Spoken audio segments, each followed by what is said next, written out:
நான் நரேந்திரன், நீங்கள் எல்லோரும் தேவேந்திரன், நமக்கு ஒற்றுமை இருக்கிறது.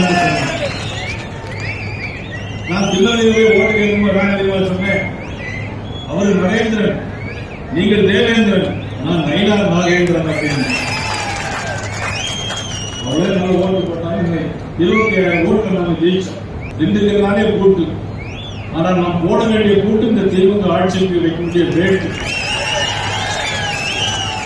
அவர் எவ்வளவு நேரம் அமைதியாக இருந்து மாநாட்டை சிறப்பித்த அனைவருக்கும் நன்றி தெரிவித்தோடு நிச்சயமாக உறுதியாக சொல்கிறேன், தமிழ்நாட்டில் ஆட்சி மாற்றம் வருவது உறுதி உறுதி, யாராலும் மாற்ற முடியாது. அதற்கு நாம் அனைவரும் ஒன்று சேர்ந்து வரக்கூடிய தேர்தலில் ஒற்றுமையாக இருந்து பாடுபட்டு இந்த ஆட்சியை வீட்டுக்கு விரட்டி தமிழ்நாட்டில் ஒரு நல்ல ஆட்சியை உருவாக்க வேண்டும். பாலுவர் நரேந்திர மோடி அவருடைய தலைமையிலே ஒரு தமிழகத்திலும் ஆட்சி மாற்றம் வர வேண்டும். அண்ணன் இபிஎஸ் அவர்கள் முதலமைச்சராக வர வேண்டும் என்று இந்த நேரத்தில் நான் அன்போடு எல்லாம் கேட்டு இந்த வாய்ப்புகள் உருவாக்கி தந்ததற்கு நன்றி தெரிவித்து விடைபெறுகிறேன். நன்றி.